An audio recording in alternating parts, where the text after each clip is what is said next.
শনিবার হংকংয়ের আকাশ আর সমুদ্র মিলেমিশে যেন এক রঙিন স্বপ্নে পরিণত হয়েছিল।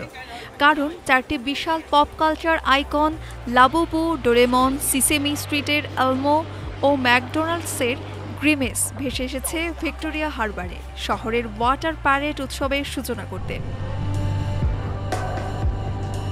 প্রতিটি চরিত্রের উচ্চতা প্রায় ২০ মিটার, আর ভিডিও ফুটেজে দেখা যায় চারটি বিশাল ইনফ্ল্যাটেবল ফিগার শান্তভাবে ভাসছে টামার পার্কের সামনে, যেখানে তারা পরবর্তী ৮ দিন অবস্থান করবে। এই সৃষ্টির পেছনে রয়েছে বিখ্যাত creative studio all rides reserved, যারা বড় পরিসরে জনসাধারণের শিল্প স্থাপনার জন্য পরিচিত। স্টুডিওর প্রতিষ্ঠাতা এস.কে. লাম বলেন, এই প্রজেক্টে অনেক স্তর আছে। এত বড় মাপের ক্রস ওভার সহযোগিতা সাধারণত দেখা যায় না। অনেকে জিজ্ঞেস করেছেন একসাথে এত আইকন কিভাবে আনলাম। আমরা এমন চরিত্র বেছে নিয়েছি যাদের দক্ষিণ পূর্ব এশিয়ায় বিশাল প্রভাব রয়েছে।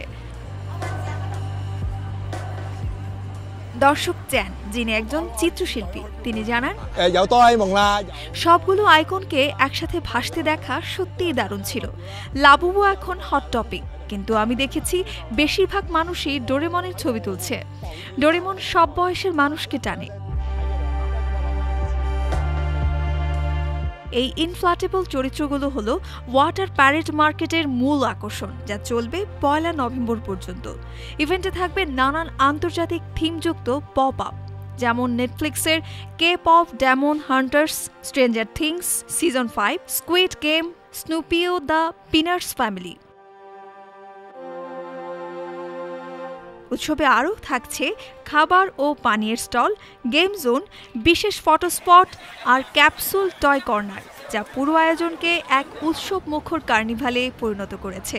সবশেষে ১ নভেম্বর এই ৪ বিশাল চরিত্র ভিক্টোরিয়া হারবারের ২ প্রান্তে হংকং আইল্যান্ড ও কাওলুনের মধ্যে রঙিন জলযাত্রায় অংশ নেবে, যা উৎসবের মহা সমাপনী হিসেবে আয়োজন করা হয়েছে।